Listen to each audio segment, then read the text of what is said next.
नमस्ते। इस वीडियो में हम बात करेंगे कि हमारी डेली लाइफ में हम ऐसी कौन सी बड़ी गलती कर रहे हैं जो हमें रोगों का शिकार बनाती है। तो चलिए शुरू करते हैं इस वीडियो को। डॉक्टर हर्बर्ट एम शेल्टन एक बहुत ही पुराने और जाने माने अमेरिकन नेचुरोपैथ डॉक्टर हैं। ईयर 1969 में इन्होंने अपनी पुस्तक गेटिंग वेल में लिखा था, you don't need treatment, The fever, inflammation, coughing, etc. constitute the healing process. Just get out of their way and permit them to complete their work. Don't try to aid nature. She doesn't need your aid. She only asks that you cease interfering. यानी कि आपको उपचार की आवश्यकता नहीं है। बुखार, सूजन, खांसी आदि उपचार प्रक्रिया यानी कि ट्रीटमेंट प्रोसेस को बनाते हैं। बस उनके रास्ते से हट जाएं और प्रकृति को अपना काम पूरा करने दें, उसमें रुकावट न बने।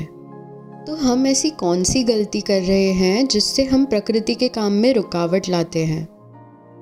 ईयर 1944 में डॉक्टर हर्बर्ट ने अपने इन्फ्लुएंजा नामक आर्टिकल में लिखा था, what is commonly called the flu is one of nature's most powerful methods of restoring health. यानी कि जिसे आमतौर पर फ्लू या बुखार कहा जाता है, वह स्वास्थ्य को ठीक करने के प्रकृति के सबसे शक्तिशाली तरीकों में से एक है। आर्टिकल में आगे लिखा है, डॉक्टर्स और पेशेंट्स को शायद ही कभी पता चलता है कि ट्रीटमेंट ही पीड़ा और मृत्यु के लिए जिम्मेदार है।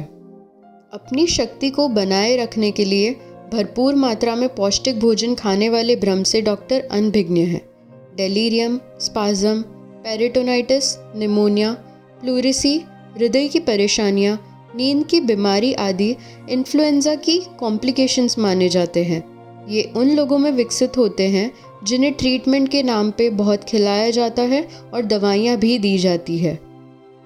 आगे लिखा है, चाहे गंभीर सर्दी हो, इन्फ्लुएंजा हो या निमोनिया हो, सबसे पहली बात तो ये है कि खाना बंद कर देना चाहिए। जब तक तीव्र लक्षण कम नहीं हो जाते तब तक बिल्कुल भोजन नहीं, बल्कि सिर्फ पानी की अनुमति दी जानी चाहिए। किसी भी प्रकार की दवाई का सहारा नहीं लेना चाहिए। ऐसे समय पे आराम, उपवास, उष्णता ये शरीर की आवश्यकताएं हैं। अपने कमरे में भरपूर ताज़ी हवा लें। इन परिस्थितियों में आप बिस्तर पर लेट सकते हैं और थोड़े समय में बिना किसी जटिलता या कॉम्प्लिकेशन के ठीक हो सकते हैं। यहाँ ये कहा गया है कि शरीर अपना काम करना जानती है, वो रोगों को ठीक कैसे करना है वो भी जानती है। जब कभी शरीर में गंदगी बढ़ जाती है या फिर बाहर से बैक्टीरिया या वायरस जैसी फॉरेन बॉडीज शरीर के अंदर जाती है, तो शरीर हमें बुखार, दर्द, बेचैनी, जलन जैसे सिम्टम्स दिखाती है और सर्दी, खांसी, लूज मोशन वगैरह के माध्यम से गंदगी को शरीर से बाहर निकालने का काम करती है।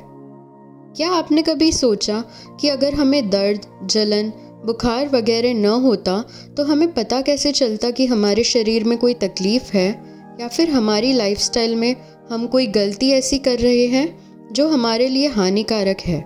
नेचुरोपैथी के हिसाब से बुखार, खांसी, सर्दी, दर्द, बेचैनी इन सबको रोग नहीं माना जाता। इन्हें शरीर के इंडिकेशंस माने जाते हैं जो शरीर में किसी इम्बैलेंस या खराबी को इंडिकेट करते हैं।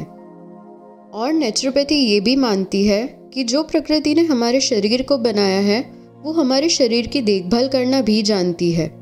हमें बस उस प्रकृति के खिलाफ जाने के बजाय उसका साथ देना है।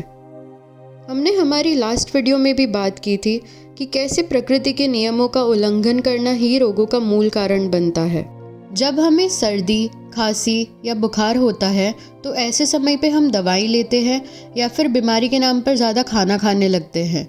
शरीर को चाहिए उतना आराम नहीं देते और सही खाना और सही वातावरण भी नहीं देते, जिस वजह से हम शरीर की प्राकृतिक उपचार करने की जो क्रिया है उसमें रुकावट का कारण बन जाते हैं और इस वजह से शरीर में रोगों की उत्पत्ति होने लगती है। हमारी खराब लाइफस्टाइल ही हमारे शरीर में इन रोगों की उत्पत्ति कराती है।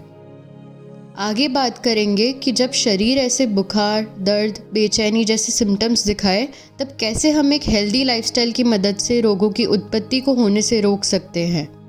ऐसी और भी वीडियोस देखने के लिए सब्सक्राइब करिए इस चैनल को और अगर आपको ये वीडियो पसंद आई हो तो इस वीडियो को शेयर करिए सबके साथ।